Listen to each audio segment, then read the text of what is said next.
autonomia do bebê. E não em relação às regras. Como fazer? Por isso que o livro é o que os bebês fazem e não o que fazer com os bebês. É diferente. Então entra a questão da observação, primeiro, depois o planejamento. Olha a diferença, né, que a gente encontra de um autor para o outro. Depois vem os registros. Mas tem a questão da observação primeiro. O que os bebês estão fazendo? Então, quando ele estava em sala de aula, ele não percebia algumas questões. Quando ele foi para a coordenação, ele sentiu assim. Nossa, mas nós colocamos regras, montamos rotina. Então não tá legal. A gente obriga o bebê, coloca todo mundo ali sentado, né? Fica ali só aquela turminha, o bebê já sai correndo, você já puxa o bebê, coloca ele sentado de novo. Então para ele não era viável. Essa observação enquanto coordenador. Quando ele está, enquanto professor, ele não percebia. Ele ficou 10 anos como professor de educação infantil. 10 anos. Ele só foi ter essa observação quando ele foi para a coordenação. Mas ele precisava de embasamentos. Não é somente, eu acho que é isso, então eu vou fazer isso. Não. Então ele foi fazer um mestrado, desse mestrado, da tese surgiu esse livro. Com uma imensidão de pesquisas pontuais. O que os bebês fazem no berçário. É um resumo sobre esse livro? Isso, é um resumo sobre isso. Ela mandou onde? O slide, eu vou mandar o slide dele. Depois eu não sei se eu montava, mas que é o autor que se baseia nesse livro, que ele escreveu esse livro, com pesquisa de vários autores. Miguel, com a sua autonomia, e por último Lucas, com as suas curiosidades. Então, a pesquisa se baseou por Lara, continuou daí na pesquisa, o Caio não, foi só essa interação. Lara, o João Pedro, o Lucas e o Miguel. O Caio ficou de fora, mas o Carlos volta para a pesquisa. Por quê? Quando o Paulo, eu vou passar o livro para vocês olhando, tá? Quando o Paulo, coisas diferentes, a se descobrir sozinho, ele ficava quietinho, daí ele começou a olhar uma janela, da janela ele pegou um canudo, começou a bater na janela, daí ele descobriu que esse canudo ele poderia jogar fora, podia jogar, e começou a se descobrir. Olha a autonomia desse bebê. Então o Carlos ele se destacou pela sua autonomia, por isso que ele voltou para a pesquisa. Eu só fui descobrir que é errado depois, pesquisando. Que já é uma política de outros países, mas não do Brasil. Vocês ouviram o autor, mas ele é professor também. Ele vivenciou na prática. Quantos anos? 10 anos em sala. Então ele sabia do que ele estava falando. O que deu certo e o que deu errado. Então, promover reflexão. O que seria promover reflexão para o Paulo? Despertar a consciência sobre a importância do cuidado e estímulos adequados nessa fase inicial de vida. A criança vai levar para a vida. Se eu paro, falo para ela o que ela tem que fazer o tempo todo, como essa criança será? Como esse bebê? Como esse bebê vai crescer? Com autonomia ou sem autonomia? Com certeza sem autonomia. Porque eu estou o tempo todo falando. Faça isso, faça aquilo. Olha o soninho, vamos brincar, vamos pro parquinho. Nossa, né? É errado isso. Para Paulo, nós temos que pontuar no livro. Ok, gente? Principais tópicos abordados no livro. Rotina e cuidados diários. Também não é rotina. Importância de uma rotina estruturada e cuidados essenciais para o bem-estar dos bebês. Essa rotina estruturada é enquanto registro do que já foi observado e o que eu já tenho de planejamento para cada bebê. O que eu percebi na minha aula. E não uma rotina que seja comum para todos. Olha que complexo. Você tem internet? Interação social e emocional, como aconteceu com o Caio e a Lara, esse encontro deles, que o Paulo considera essa questão emocional, que o Caio descobre a mãozinha da Lara, que ele descobre o rosto dela. Ele tem um ano e pouquinho. Então, o impacto das interações sociais e emocionais nos primeiros meses de vida. Como essa criança descobre o coleguinha, ou o professor, como o João Pedro descobriu pelo espelho, quando o Paulo estava lá na pesquisa, ele olhou para o espelho, ele enxergou o Paulo. Mas enquanto o Paulo estava ali, brincando com eles, né, tentando fazer a pesquisa e tudo mais das interações dos bebês, ele ficou totalmente apático à situação. Mas quando o Paulo se afastou, quanto à observação, o João Pedro levantou o espelho e encontrou o Paulo. Olha que curioso essa observação da autonomia do autor. Então, assim, o livro ele traz vivências do autor. Olha que interessante. São vivências do autor. Não são apenas pesquisas. Claro, ele foi, busca várias pesquisas, vários estudos, para se basear no que ele estava tentando entender dessa autonomia desses bebês. Quando ele estava em sala, na educação infantil, com 10 anos, ele não conseguia entender. Então, desenvolvimento motor e cognitivo são as etapas do desenvolvimento motor, estratégias para estimular o aprendizado dos bebês. Segundo Paulo, esse desenvolvimento motor e cognitivo, quando você dá autonomia ao bebê, ele é mais rápido. E quando você fala, faça isso, faça aquilo, sente, deite, agora vamos comer. É diferente. Porque o bebê está em pleno desenvolvimento, ele está descobrindo muita coisa. Sua volta, as pessoas. Lembrando que já é um ambiente desconhecido para ele, de imediato. Depois se torna rotineiro. O bebê não chora mais, enfim.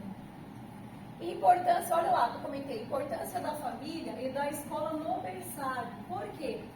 Como a família e a escola podem trabalhar juntas para promover o desenvolvimento dos bebês. Como que a família pode? Dando continuidade à autonomia. Porque o bebê também chega na casa e a primeira coisa que a mãe faz, que a mãe também trabalha, está cansada. Vamos dormir. Vai dormir um pouquinho, vamos dormir um pouquinho, mãe vai deitar um pouquinho. A criança nem quer dormir. Ai, vai comer, vamos comer. A criança nem quer comer. Nossa, né, que difícil para criar um bebê, para cuidar e para... Que os autores trazem umas vivências diferentes que nós estamos acostumados. Bem diferentes. Quando eu me deparei com esse livro, eu falei, nossa, olha que interessante. Olha que diferente. Contar. É porque nós estamos acostumados a fazer em sala de aula. Das nossas rotinas. Do banho, da hora do sono, do lanchinho, do brincar, da fila indiana. Lembra que nós comentamos da fila indiana? Faça isso, faça aquilo. Aqui eu coloquei um bebezinho, né? Para nós entrarmos num assunto enquanto desenvolvimento dos bebês, que o Paulo nos traz. O que os bebês aprendem? Vamos destacar bem essas palavrinhas aí. Em pouco tempo, aprende a andar, falar, compreender e a fazer inúmeras coisas que não faziam antes. Porque eles estão se descobrindo. É um processo de autonomia. Não ter regras, lembrando que o Paulo traz essas questões, tá? Ele traz sim uma rotina estruturada. Acabei de comentar. Mas, depois da observação do planejamento. Daí sim com o planejamento. Mas não que seja aquela rotina realizada antes, que é, não, primeiro vamos fazer o planejamento, daí para a observação. Então, o Paulo ele traz o contrário. Primeiro a observação, depois o planejamento, com os bebês. E esse aprendizado acelerado é atenuado nos primeiros 100 dias de vida. Primeiros 1000 dias de vida. O que nos chama a atenção para a necessidade e importância de um cuidado especial com os pequenos nessa etapa de vida. Ele não vai lembrar de nada não, gente. Vai lembrar. Ele vai levar para a vida. Se eu grito com uma criança, de um ano e pouquinho, ela vai lembrar. Imagina, ela não vai lembrar. Para a Paula, a criança lembra. Todas as ações que o adulto já ali na escolinha, depois de adulto, então tem consequências. O bebê começa a ter autonomia entre 12 e os 18 meses. Quando já começa a andar, a reconhecer as pessoas, quem é quem, ao comer, conhecer o coleguinha, a questão emocional, o carinho que tem com o colega, a questão emocional dos bebês. Quando começa a dar os primeiros passos por conta própria, está descobrindo. Quando está andando, o que as mamães têm que fazer com o armário na cozinha? Fecha tudo. Tem que amarrar, fechar, não consegue abrir. Vão direto para o armário na cozinha. E o Paulo traz essa curiosidade. Tomada, ele traz essa curiosidade. Então, a partir do momento em que o bebê começa a andar, os seus horizontes, olha lá, o efeito para vocês, olha. Horizontes se ampliam, eles se sentem mais autônomos e gosta de experimentar e colocar e testar as suas habilidades. Então, vai puxar, vai derrubar, vai entrar dentro dos armários, quer caber na verdade, tudo que vocês imaginarem que o bebê, nesta fase de desenvolvimento, eles vão estar fazendo isso. Olha algumas atividades que o Paulo nos traz enquanto autonomia. E não como, mas o que eles fazem. Foi quando o Paulo observou quais são as atividades que desenvolvem mais autonomia nos bebês, que era a questão do processo. Música dos nomes, eles gostavam de ouvir os nominhos. Contar histórias, porque permitia essa autonomia, que o professor incluía o bebê na história. Estimular a especificidade, feliz, triste. Então, Paulo nos traz essas questões também, as questões emocionais. Olha a massinha de modelado. Nós comentamos um pouquinho também semana passada. Traz essa autonomia.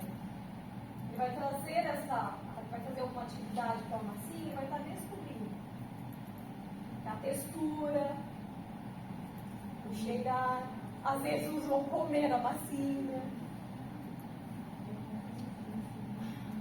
Empilhar blocos coloridos, os blocos que os bebês amam, aqueles blocos que chamam a atenção. Também para questões motoras e cognitivas dos bebês. Qual a importância da estimulação no berçário? Qual é a importância dessa estimulação? Então, elas se divertem e, ao mesmo tempo, ganham maior consciência corporal, agilidade e melhor postura. Olha a importância dessa estimulação. Consciência corporal, agilidade e melhor postura. A criança, quando ela é podada, ela demora um pouquinho ter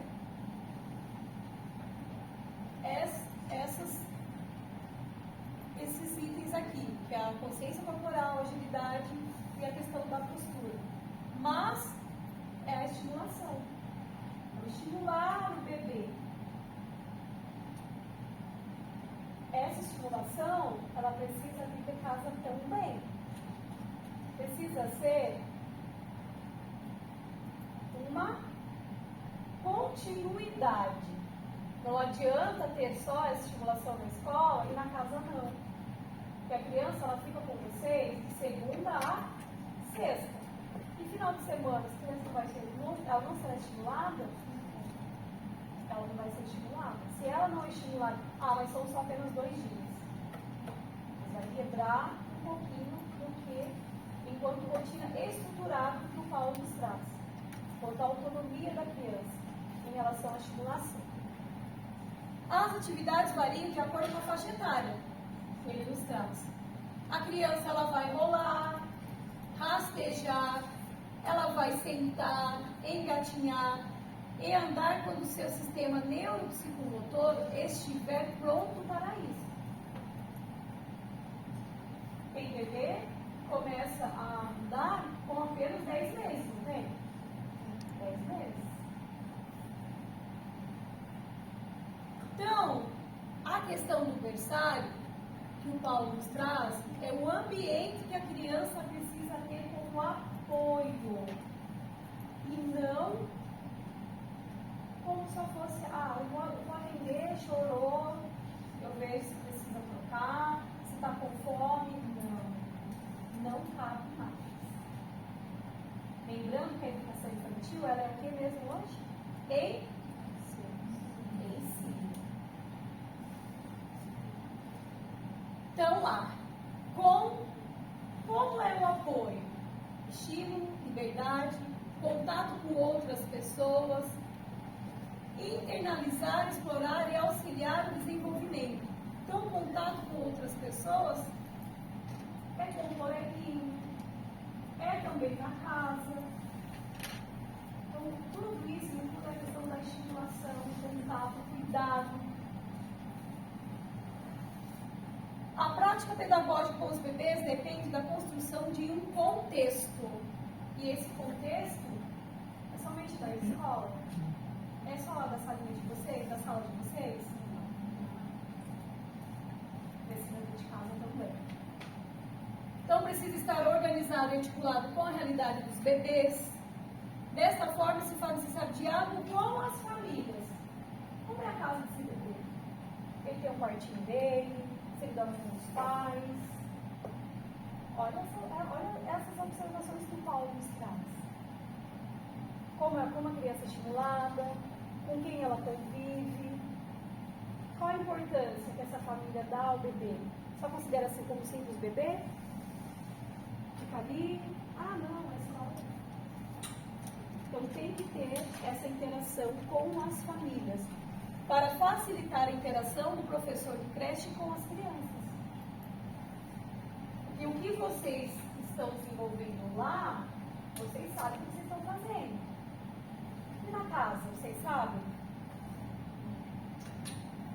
Tem creche que tem um diário de bordo, por exemplo. O bebê leva toda semana esse diário de bordo. Não sei se aqui em Santa Bárbara tem o diário de bordo. Leva e a família relata o que aconteceu. Não coloca para ninguém. Ok. O diário de bordo, ele serve para continuidade de trabalho na sala de aula. Para saber o que foi realizado com esse bebê final de semana. Ficou, ele chorou, ele conseguiu ter uma interação com uma pessoa diferente. Contação de história. Por que é importante a contação de história lá na educação infantil, no olhar do Paulo? Estimula a afetividade na educação infantil. Como se estimula a afetividade? É a aproximação, principalmente no contato do professor com o bebê. A contação de história ela permite o bebê ele sentir. O bebê, desde os primeiros meses de vida, quando começa a frequentar a creche, as histórias podem ser uma atividade válida. Por quê? Ele está aqui. Desenvolvimento cognitivos e na construção de relação entre educadores e alunos. É a proximidade com o professor e o bebê. E querendo ou não, vocês estão em contato muitas horas com esse bebê. A semana inteira. Semana inteira. Então, o processo de desenvolvimento desse bebê é com vocês. Com interação com a família, claro. Mudança na forma de como se vê o conhecimento. O Paulo nos traz essa mudança. Então, ele nos traz assim. Na metade do século XX para cá, a forma como se percebia o conhecimento linear determina previsível, cede lugar a uma dimensão mais complexa. Eu já falo, mais complexa. Ou seja, como era trabalhado lá nas creches. Vamos falar antigamente, hoje já não cabe mais. Que a autonomia desse bebê precisa ser estimulada, precisa ser pontual, precisa ter a importância real, o olhar diferente desse educador, porque senão essa criança não vai conseguir desenvolver essa autonomia que o Paulo nos traz. E que está em constante movimento. Por isso que ele fala da questão da rotina estruturada, depois que o educador já observou sua turma. Não teve o Carlos que ficou totalmente quietinho, mas o Carlos ele se destacou pela sua autonomia. Ele foi descobrindo sozinho os objetos que estavam à sua volta, o que podia jogar pela janela. Ele foi tentando, jogando os bichinhos, o Paulo está tudo isso, jogando os bichinhos, tentando jogar uma cadeira, a cadeirinha, olha isso. Então ele foi descobrindo, ele viu que era possível. Então os professores e alunos deixam de ser tratados como simples objetos de estudo e passam a assumir uma posição autoral no processo. Olha a importância que vocês têm. Processo de desenvolvimento desse bebê. Então, as ideias dele, que ele traz aqui um pouquinho da questão da observação de dois colaboradores, que as ideias de Malaguzzi e Fortinati, traz a parte da observação, registro e projetazione. O que seria projetazione?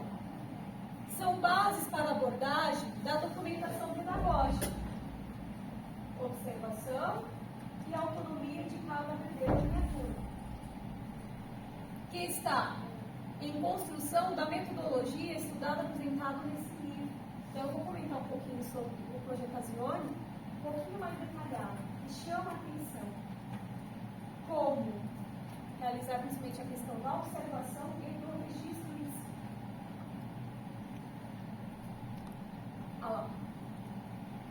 É utilizado uma oposição a programazione, que implica currículos, programas, estágios e outros aspectos pré-definidos. Eles não estão definidos. O professor vai chegar e falar assim, olha, a rotina dessa escola, dessa creche é assim. Não, está pré-definido, não definido, porque tem a observação primeiro. Depois, o planejamento. Tem o conceito de projetazione, que representa uma abordagem mais global e flexível. Já fala, é flexível. Por quê? É diferente de como eu trabalhava antes. Eu não trabalho com aquela rotina fechada. Não, tem que ser assim. Lembrando, é o que os bebês fazem e não o que fazer com os bebês. Pode cair uma questão nesse sentido. O que os bebês fazem e o que fazer com os bebês. Tem diferença. Tá? E o Paulo não traz o que fazer exatamente, mas o que os bebês fazem. Na qual as hipóteses iniciais são elaboradas acerca do trabalho em sala e estão sujeitas a modificações, alterações do curso do processo, do andamento do trabalho. Então, por isso que ele coloca a flexibilidade pela observação, pelos registros. Aquele processo, se você está com aquela criança 2, 3 meses, seu planejamento não pode ser o mesmo. Olha o processo, o desenvolvimento vai ser diferente. Uma semana depois você olha para ele e fala, nossa, semana passada nem saí do tapete, já estava na janela. Não é assim? O desenvolvimento do processo dos bebês é muito rápido. Muito rápido. Por isso que o Paulo coloca flexibilidade, planejamento, enquanto documentação, enquanto registro. Olha aqui, ação de comunicar. 2 bebês conversando. Paulo pontuou essa questão dos 2 bebês. Que é a importância de criar um ambiente favorável. Neste caso, ambos estavam no chão. Até coloquei 2 bebês para trás, explicando um pouquinho o que é esta fala dele. Observou-se nessa conversa toques e movimentos com as mãos, expressões faciais, sorrisos, balbúcios, entre outros, que significam as palavras desta conversa. Nós não entendemos a conversa deles, entendemos? Mas entre eles estão trocando experiências. Nós vivemos com esta idade. Né? Você olha e fala, ai, só assim. Olha a estimulação entre os 2 bebês. O Paulo conseguiu observar isso, mas não enquanto professor, mas enquanto pesquisador e coordenador. Da troca de olhares, balbúcios, que é possível dizer que estão se apropriando da linguagem e que, segundo Brunner, os bebês são poliglotas. Nós não entendemos, mas eles se entendem. Quantas vezes lá na sala, na sala de vocês, quando você pega aqueles 2 bebezinhos ali no chão, você pega um, o outro chora, fica irritado, porque você quebrou uma interação e um processo daquele bebê. Você interrompeu aquele processo. Ah, não, mas pode brigar, pode bliscar, pode morder um outro. Também é um processo. Eles estão se descobrindo. É um processo. Então, essas interações conferem o caráter coletivo às escolas de educação infantil, como está sendo organizado e como esse professor está aceitando trabalhar. Ou certo ou errado. Pois sobre a presença do adulto e junto à criança, constrói-se um modo de ser e estar no mundo. É um processo. É o desenvolvimento dessa criança. Então, vocês sempre vão me ouvir. Processo e desenvolvimento. Então, o Paulo, ele pontua essas 2 palavras. Processo e desenvolvimento. Este já é o grande conteúdo pedagógico de um berçário em contexto de vida coletiva. Lembrando que eles precisam aprender a conviver dentro do berçário. Ação autônoma, que aconteceu com o Miguel. Se despertou, foi mexer em tudo na sala, ele queria conhecer. Então, lá, a exploração do espaço, dos objetos por um bebê de 13 meses. Então, a construção da ação, da questão da autonomia, é a dimensão da liberdade. O quanto de liberdade você, como professor, dá para este bebê. Então, conta essa dimensão da liberdade também do professor em si. Por isso, a rotina estruturada. Não esqueçam também, o Paulo traz a rotina estruturada, de acordo com a autonomia. Que ela tem, seja por optar por esse ou aquele material, seja por se ajustar nesta ou naquela postura, enquanto educador, enquanto professor. Graças a esse fator, nomeado por Pickler, de movimento livre, que a criança ela esteja livre no espaço, que ela consiga explorar o espaço, que ela não seja rodada. Eu não posso esquecer do processo. Ai, né, vai ficar muita bagunça. Processo de desenvolvimento das crianças. Lembra? Autonomia, as descobertas. O que seria em relação às atividades autônomas? Então, que as crianças podem acumular experiências que favorecem esse desenvolvimento motor harmonioso e estabelece as bases de um bom desenvolvimento intelectual, de acordo com as experimentações que são oferecidas pelo professor, visando a autonomia.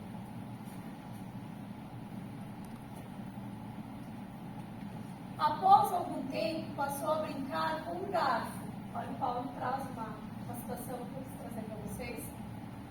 Um garfo de plástico, fazendo contato visual com o autor, demonstrando saber da presença de um adulto e buscando um apoio nele. Então, quando o Paulo estava lá na pesquisa, um dos bebês teve essa atitude com o garfo de plástico. Ele sabia que tinha um adulto ali. O Paulo estava observando a autonomia.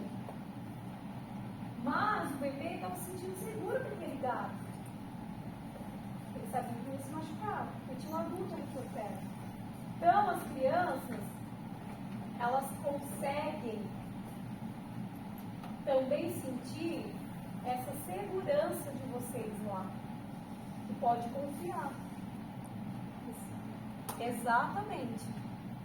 Então, neste momento, nota-se que a importância sobre os modos de intervenção do adulto, visto que, olha quando deve, quando pode e quando não pode ter essa intervenção do adulto. Então, ao intervir diretamente, pode interromper a atividade e desviar o interesse da criança. Principalmente quando eles estão se interagindo com o coleguinha. Principalmente com aquele coleguinha que ele já puxou o cabelo, que ele mordeu. Principalmente, qual que é a nossa atitude quando um bebê faz isso? Separa.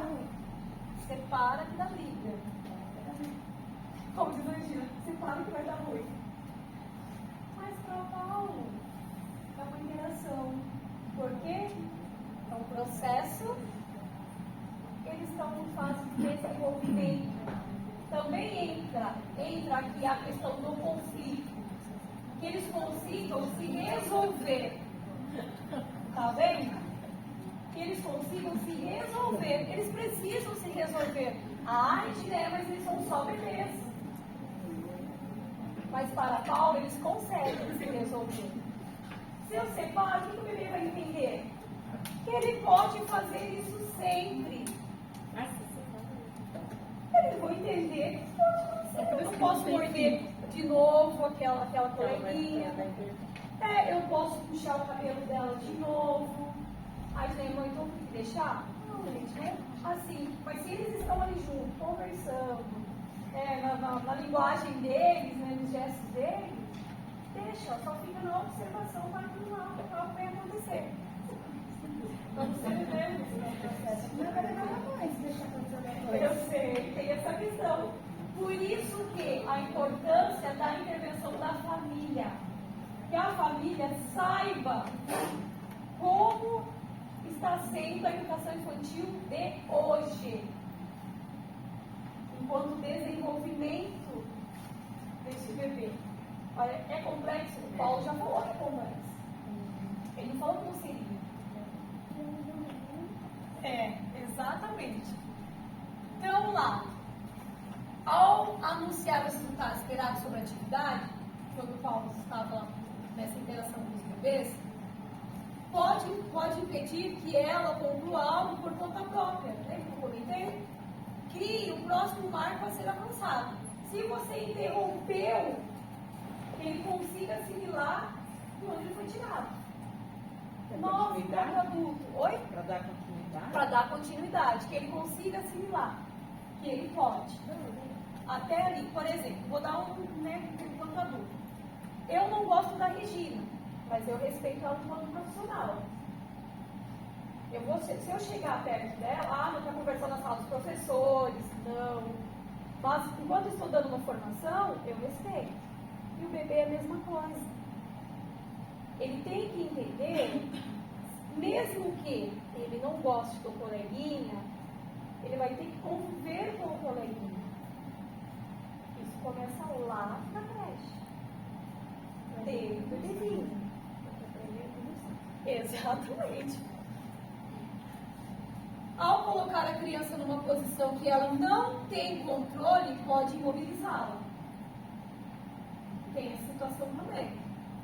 A questão da posição que ela não tem controle. Se uma criança está desenvolvendo uma atividade que você deixa ela desenvolver sozinha e você não tem desenvolvido com ela nenhuma vez, ela vai ficar paralisada. Ela não vai conseguir desenvolver a atividade. A Diana, você acabou de falar que criança tem autonomia, vou só observar. Mas você precisa também dar comandas, né? Então a criança não vai conseguir. Não é simplesmente, bom, vou colocar todos os meus bebês, lá são 30. Vou colocar na sala, só vou observá-los. Aí tá bem. Olha lá, ação de saber fazer. Olha o que o Paulo nos traz.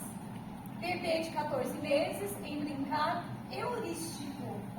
Brincar heurístico é a ação espontânea da criança. Você aproveitar essa ação espontânea. Até mesmo do brigar, do morder. Para você conseguir identificar o que está acontecendo. Como identificar? É potencializada, podendo descobrir sobre o mundo por meio da ação, das trocas, das interpretações e das experiências. Então, o brincar heurístico pode contribuir para a estruturação do pensamento da criança. O como ela vai estar analisando, se organizando, que foi definida por Brunner como o saber fazer, pois a organização de um saber fazer precoce requer intenção, definição de objetivo final e indicação mínima de meios. Se eu observei, eu preciso planejar. Mas esse planejamento, ele precisa ter intenção e ser definido. Lembra da rotina estruturada? Cabe aqui. Então, a ação saber fazer demonstra que os bebês têm capacidade de investigar, criar hipóteses sobre suas ações, têm intenções a partir delas, escolhe informações e cria esquemas de ações para alcançar seus objetivos. Se o brinquedo, se ele está sentadinho aqui, se o brinquedo que ele quer está lá no outro lado, ele vai dar um jeito, elaborar estratégias e vai chegar até esse brinquedo. Principalmente se você fala que não pode mexer naquele brinquedo. Vai esticar, ele vai querer mexer. Porque você está estimulando o quê? Autonomia. Tem. Então você vai estar o quê? Instigando a autonomia. Mas se você não cria caminhos para ele chegar até o brinquedo, ele vai fazer isso sozinho. Pode ter certeza, ele vai chegar do outro lado e vai pegar aquele brinquedo. Principalmente se for proibido. Tudo que é proibido não vai estigar esse bebê? Gente, estica e vira o bebê, gente. Não está em processo. A partir das ações dos bebês. O que fazer a partir dessas ações. Né? O que os bebês fazem, não o que fazer, mas o Paulo traz as ações que ele observou. Então é necessário pensar e respeitar o tempo da criança, observando o seu ritmo, dando tempo de espera para que o bebê possa atuar e decidir o que ele quer fazer. Por isso que a rotina, ela não sendo estruturada de acordo com a autonomia, ela pode dar errado. Por quê? Porque eu não estou esperando o tempo do bebê. O que eu estou fazendo? Colocando o tempo todo. É isso, é aquilo. Então, esse tempo de espera para o bebê, ela é necessária na visão do Paulo. Como são importantes e fecundos os espaços ocupados pelos bebês. Então, é eles conhecerem mesmo. Exatamente, é o explorar. Às vezes, na sala tem aqueles armários, um monte de brinquedo, um monte de coisa, criança para ter no armário, vai ter de cadeiras. Então, o ambiente precisa ser também planejado para a exploração desse bebê. O Paulo traz todas essas questões do ambiente favorável. Então, quando o bebê se sente, quando seguros no tamanho adequado, ele pode proporcionar a exploração, o surgimento das relações com os outros, consigo e com o mundo. Quando ele consegue explorar o seu ambiente que ele está, ele se sente confiante e esse desenvolvimento, ele é claro, o professor consegue ter clareza. Como trabalhar? Se eu ofereço esse ambiente adequado. É um momento no qual envolve emoções, aprendizagens e descobertas. Então lá, há distintas possibilidades? Sim. Os materiais que oferecem as crianças, a diversificação, a exploração, o que aprender, o que eles estão fazendo ali, nessa questão de interação, por meio de variedade de texturas, por isso da massinha também, formas, os objetos dos cubos, cores. Quais são as cores que mais chamam a atenção dos bebês? São as claras? São as escuras? Quais? Geralmente são as mais escuras, como o vermelho, o azul, o pink, o amarelo, tudo que for do bebê. Sons, os cheiros, os tamanhos, trazendo ricas experiências, isso amplia o repertório dos bebês, como conhecimento dos materiais que não somente os industrializados. Você pode confeccionar com o bebê. Ai, Tineke, quem vai confeccionar uma coisa com o bebê de 1 ano? É possível? Para Paulo, sim. É possível. A organização do grupo interfere no trabalho pedagógico? Interfere. Por isso, a questão dessa organização enquanto trabalho pedagógico, o apoio da equipe gestora. Trazer que seja claro como está sendo organizado a aula. A intervenção do adulto deve ser feita no sentido de garantir o bem-estar da criança. Isso é claro, não tenho dúvidas disso. É o bem-estar da criança, é o que precisa fazer os seus cuidados. Novas abordagens.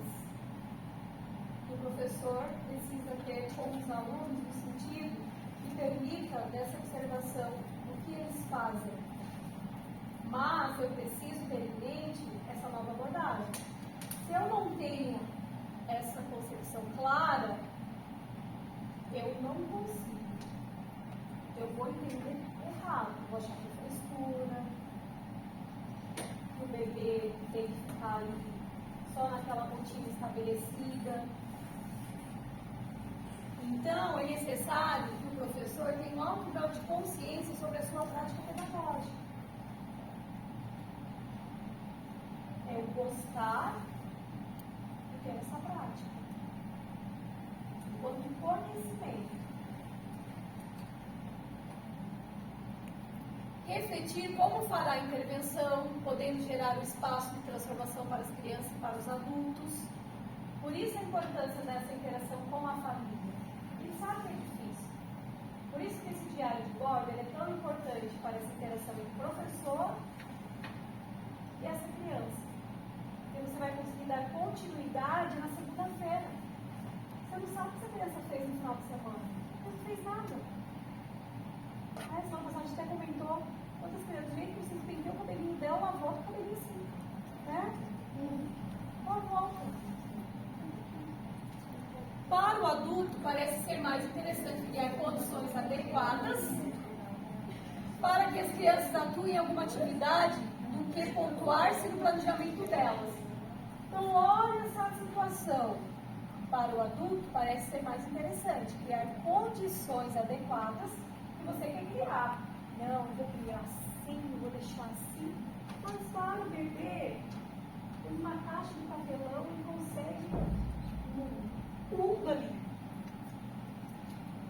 Tanto é que os brinquedos estruturados. Exatamente, porque eles conseguem criar, eles conseguem se identificar com esses brinquedos. O planejamento deve ser voltado a outros elementos, como, já falamos e repete muitas vezes, o tempo, o espaço, os materiais, a organização do grupo e o tipo de intervenção. Por quê? Processo, desenvolvimento, autonomia. Aqui eu trouxe está exatamente assim no livro. Como o Paulo estruturou na pesquisa em relação à observação, o registro e o projetações. Então, ele traz um campo, no campo e do campo. Então, o campo. O que ele nos traz? Enquanto pesquisador, o educador e o bebê observado, as ações, o tempo e o espaço e as articulações, ou seja, as interações que ele conseguiu observar em campo, na sua pesquisa, porque ele não se baseou apenas em leituras ou as pesquisas, ele foi a campo, ele esteve com esses bebês de sua pesquisa. Lembrando que ele foi professor de educação infantil 10 anos. Então, registro no campo. O educador, o pesquisador registram as ações, a diversidade, o espaço, os materiais, o tempo, a diversidade e principalmente as interações. As interações estão no campo e do campo. E no final que ele traz o projetazione, que é do campo, ele traz o educador, o pesquisador, que é ele, contrastam-se os dados em reuniões. Então, eles se conversam. O que ele observou e como deve ser realizado de acordo com a autonomia de cada criança, porque ele estava ali. Então, ele já teve uma observação concreta daquela coisa. Como que ele fez isso? Com fotografias. Fotografias que foram direcionando a sua pesquisa e o seu trabalho. Então, ele foi fazendo isso diariamente. Então, a partir disso, reformulam ou criam novas perguntas para a continuidade do trabalho. Meta-interpretação das interações. Então, é por isso que ele escreveu esse livro. Para que o educador consiga pensar como mas não é o como fazer com o DP. É o que eles fazem dessas ações que eu vou estar desenvolvendo essa autonomia, mas através do que os bebês fazem, e não do que eu acho que eles devem fazer. Aqui eu trouxe uma frase que está no livro dele também. Quanto maior for a consciência das nossas práticas pedagógicas, maior a nossa possibilidade de estudar por meio da construção de um novo espaço, no qual um discurso ou contra-discurso alternativo pode ser estabelecido para produzir nova prática. Darwin, nós e Pence. Então ele traz essa frase no livro, que é o pensar diferente, é o sair da caixinha. A educação infantil de hoje não é a educação infantil de alguns anos atrás. Porque a educação infantil, hoje ela é o que mesmo? Se caiu uma coisa sobre ensino, educação infantil, vocês falaram que não é ensino. Cadê? Agora eu vou falar um pouquinho sobre resolução. Você vai tomar água? Um segundo. Esse livro não é meu, gente, você acredita? Eu emprestei também. Mas eu trouxe para trazer para vocês. Eu fiz com a é maravilhoso, viu? Ele é encantador. Eu fiquei apaixonada. Pode? É tão longe. Você melhorou?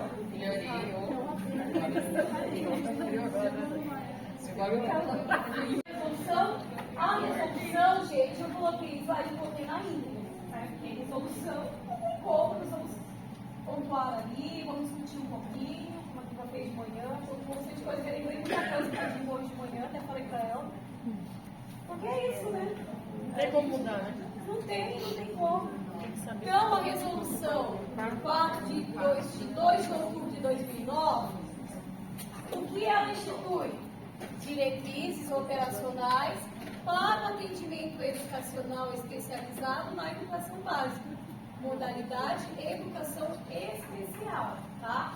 Então, é a número 4. Vocês vão encontrar em vários vídeos, necessidade de 4, tá? Então, lá, eu deixei assim os artigos que nós vamos pontuando juntos, tá? Juntas. Oi? São 14. São 14 artigos. Vamos pontuar um pouquinho mais, porque ela é curtinha e precisa em relação à educação especial. E ela começa na educação infantil. Vocês conseguiram se localizar? Não? Não?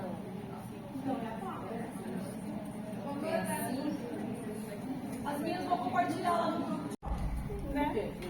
Então, lá, o que a resolução nos traz enquanto educação especial? Primeiro artigo, para a implementação do decreto 6.571 de 2008, então, é relacionado à implementação do decreto. Então, os sistemas de ensino devem, vamos grifar essa palavrinha? Devem. Quando aparece devem, é o quê? Que nós comentamos no passado? Obrigação. É obrigatório. Não é poderá. Poderá é uma possibilidade. Mas quando aparece a palavrinha deve, é dever, é obrigatório. Não tem conversa. Então lá, matricular os alunos com deficiência, transtornos globais do desenvolvimento e altas habilidades de perturbação nas fases comuns do ensino. Regular no atendimento educacional especializado, que é o AE. Vamos grifar também atendimento educacional especializado. Classes comuns do ensino regular. Ofertando em salas de recursos multifuncionais ou em centro de atendimento educacional especializado da rede pública ou de instituições comunitárias, confessionais ou filantrópicas. Sem fins lucrativos. Isso, sem fins lucrativos. Então, é um dever, é um direito desses alunos. O E como função, vamos colocar aí, vamos grifar aí, função. Qual é a função do AE? Complementar ou suplementar a formação do aluno por meio de disponibilização de serviços, recursos de acessibilidade, estratégias que eliminem as barreiras para a sua plena participação na sociedade e desenvolvimento da sua aprendizagem. Ele não seja... Aqui, ó. Primeiro, função. Qual que é a função desse artigo, que é lá do AE? Então, a função é complementar ou suplementar essa disponibilização dos serviços, recursos de acessibilidade e estratégias. E o direito deste aluno de educação especial ele seja garantido, que ele não seja tratado diferente. Tá? Parágrafo único. Do parágrafo único, vamos grifar essa partinha aqui, ó. Para fins dessa diretriz, considere-se o recurso de acessibilidade. O que considera-se o recurso de acessibilidade na educação? Que assegura condições de acesso, currículo dos alunos com deficiência ou modalidade reduzida,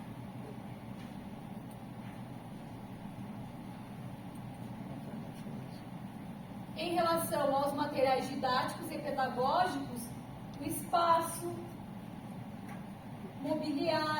mobiliários, equipamentos, a comunicação, a informação, o transporte, tudo que é direito em relação à educação especial. Que esse aluno consiga participar dessas enquanto aprendizagem. Já o artigo 3, a educação especial se realiza em todos os níveis. Então lá, quais seriam as etapas das modalidades do ensino, tendo aí como parte integrante do processo educacional? Então lá, vamos grifar essa partinha aqui, ó, tendo a E como parte integrante do processo educacional. Extrema importância. Considera-se público-alvo do AE. Então, o público-alvo. Quem é o público-alvo? Alunos com deficiência, aqueles que têm impedimento de longo prazo da natureza física. Vamos grifar essas palavrinhas para vocês memorizarem o 4. Física, intelectual, mental ou sensorial. Nós vamos ver o que seria cada um. Então, os alunos com transtorno global de desenvolvimento também entram para o AE. E nós encontramos no nosso dia a dia como que ele não entra, mas ele entra, tá? Aqui já entra. Aqui já entra? Na escola do trabalho. Então, transtornos globais de desenvolvimento são os alunos que apresentam um quadro de alterações no desenvolvimento. Vamos grifar quais são, o que os outros alunos apresentam? Então, alterações no desenvolvimento, neuropsicomotor, comprometimentos nas relações sociais, na comunicação, estereotipias motoras. Então, inclui-se nessa definição os alunos também com autismo clássico, síndrome de Asperger, síndrome de Rett, transtorno desintegrativo da infância, são as psicoses, e os transtornos invasivos sem outra especificação. Olha quanta coisa essa resolução nos traz, quantas deficiências nos está respaldado. Os com altas habilidades também estão respaldados por essa resolução. Sim, exatamente. Aqueles que apresentam potencial elevado, de grande envolvimento com as áreas de conhecimento humano. Então, precisa criar condições para esses alunos. Esse aluno também, enquanto habilidade de supervisão, ele não pode só desenvolver as atividades propostas naquele momento. É o além. E a resolução traz essa questão para esses alunos.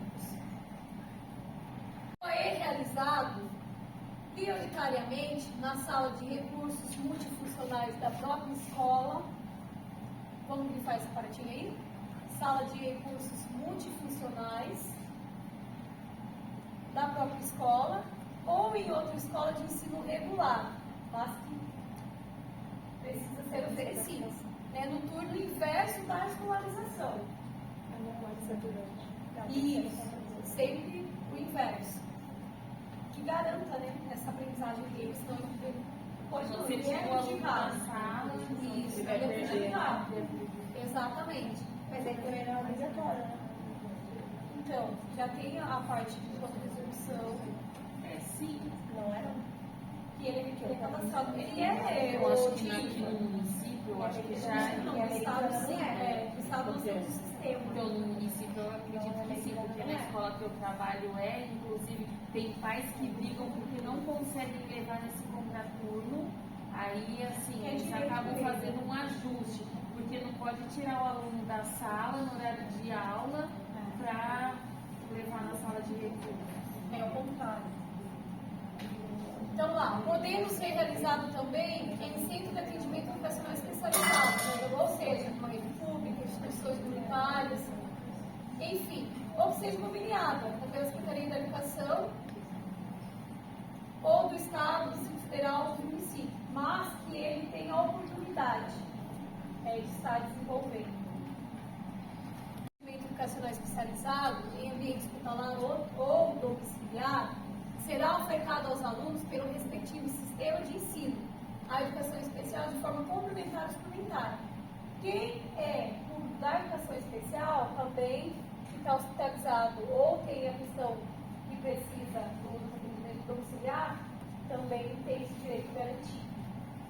Precisa também a resolução contua. Com altas habilidades, que é um pouquinho mais complexo para a questão da educação especial. Tem importância que às vezes os alunos não são considerados do público da educação especial, mas eles fazem parte do público da educação especial. Então, olhe lá, terão suas atividades de enriquecimento curricular desenvolvidas no âmbito de escolas públicas de ensino regular, em interface com o núcleo de atividades para altas habilidades de supereducação, constituições de ensino superior em institutos voltados ao desenvolvimento e promoção da pesquisa das artes e dos esportes. Também tem que ser garantido para os alunos de altas habilidades de supereducação essa questão desse núcleo de atividade.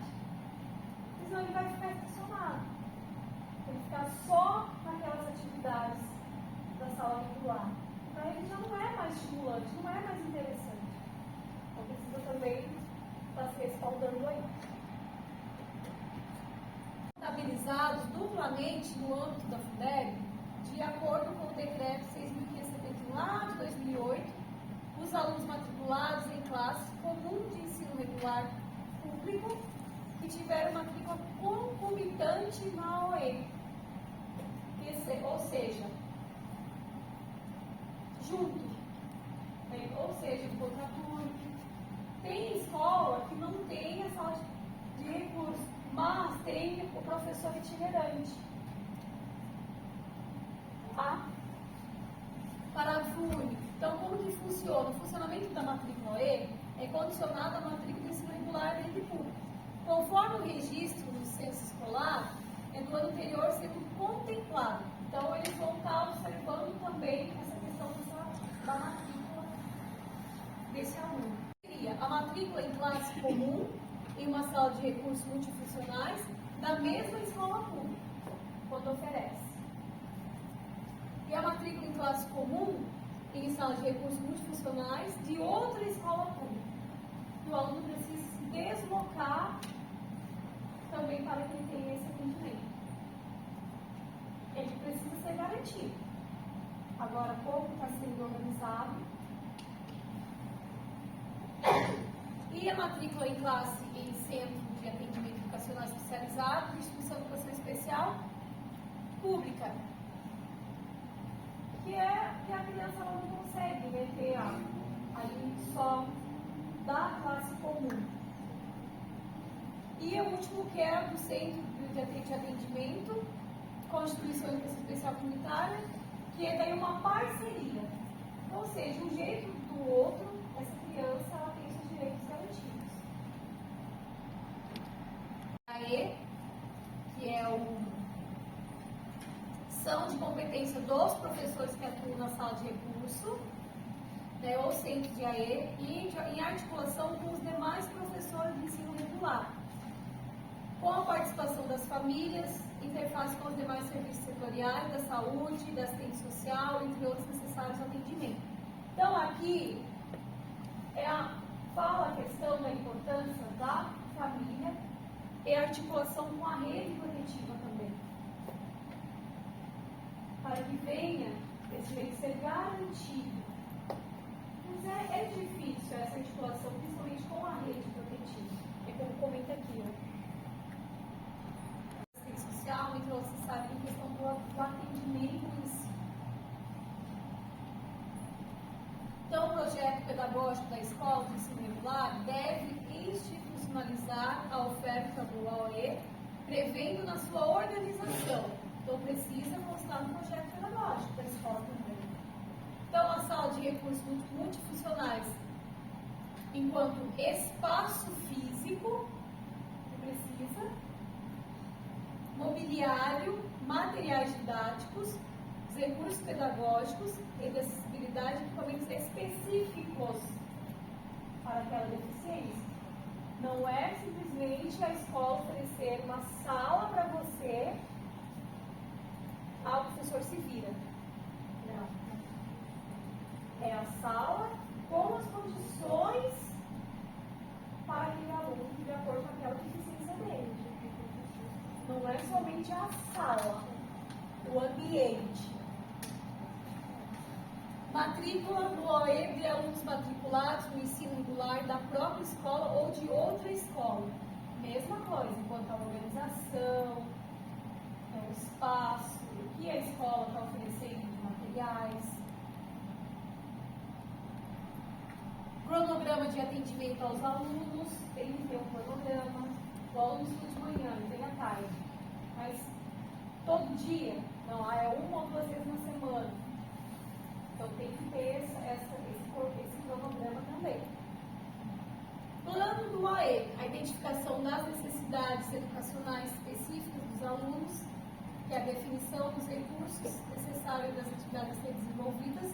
Então, assim, como eu comentei, precisa então identificar o que o aluno,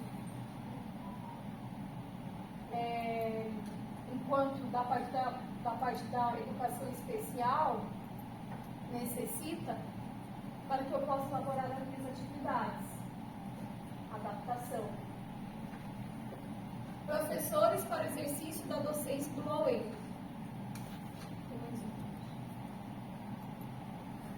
Quem pode atuar na educação especial? Então, outros profissionais da educação que incluem tradutor e intérprete de língua brasileira de sinais, guia e intérprete de outros que atuem no apoio, principalmente as atividades de alimentação, higiene e locomoção, que também tem que garantir. Tem que ter uma rede de apoio que seja da atuação do profissional, enquanto da formação do desenvolvimento, do acesso aos recursos, os serviços, equipamentos, e outros que maximizem o OE, que o aluno ele consiga sentir-se pertencente, que ele consiga desenvolver. Tem a questão também, a gente sabe que tem a questão do processo desses alunos também. Como eu vou trabalhar esse processo? Eu preciso ter um planejamento, tem a parte da adaptação, mas isso eu não vou fazer sozinho. Vem o que apareceu ali na resolução? Em conjunto com o professor da sala, das dificuldades.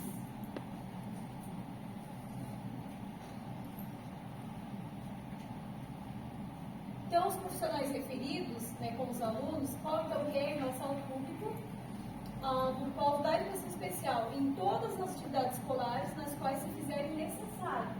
Então, é um acompanhamento geral. Não é específico para uma matéria, 2 ou 3, não. É o geral, enquanto conhecimento do aluno, a aprendizagem.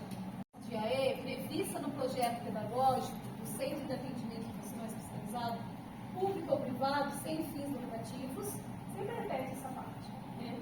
Então, conveniado para essa finalidade, deve, olha lá, na palavrinha, deve ser aprovada pela respectiva Secretaria de Educação ou órgão equivalente, contemplando a organização disposta no artigo 10 dessa resolução. Então, preciso o quê? Que seja garantido.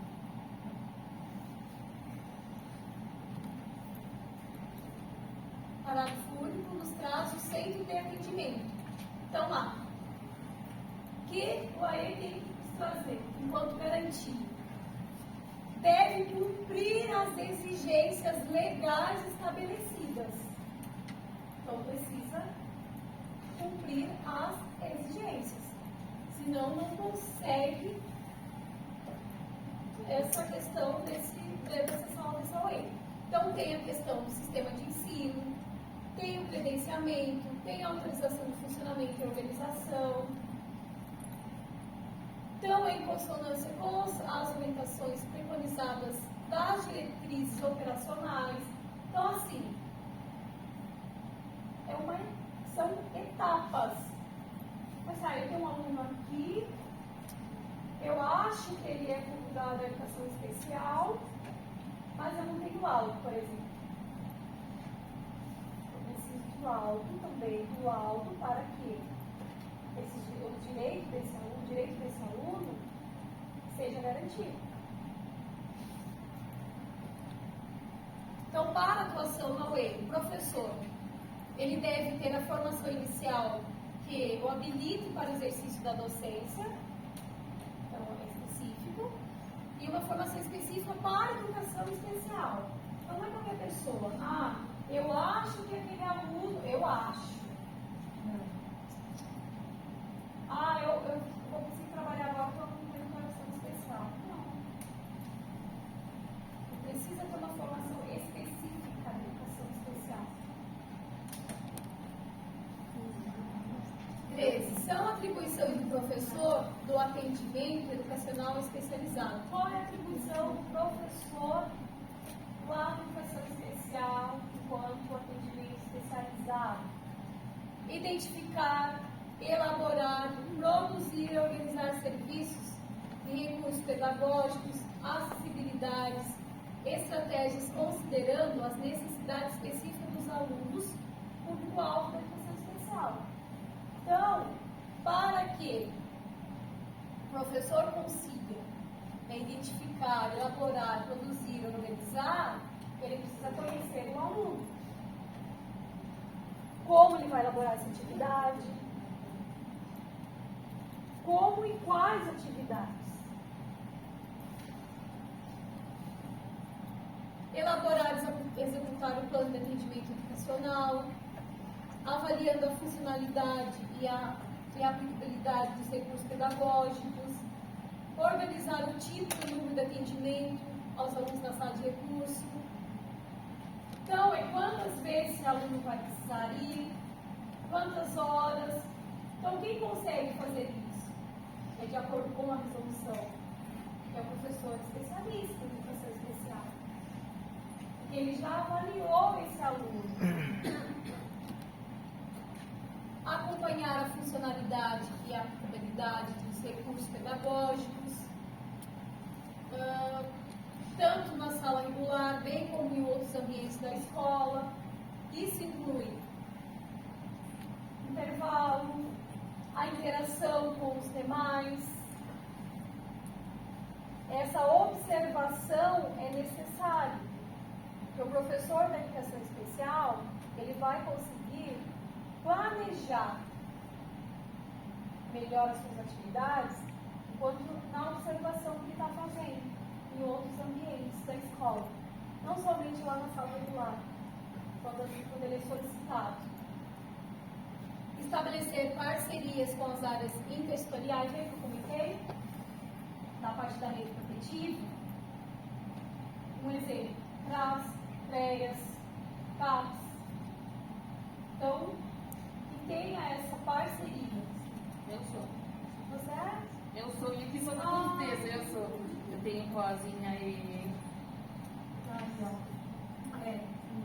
Porque é preciso estabelecer essa parceria. É necessário. É necessário, é necessário. Então, na elaboração de estratégia e na disponibilização de recursos, de acessibilidade. Então, se eu tenho essa parceria com a rede protetiva, com as áreas intersetoriais, todo mundo sabe o que é CRAS, CREAS e rede protetiva. Todo mundo sabe. Porque todo mundo sabe, ainda bom quem sabe o que é CRES, CREA.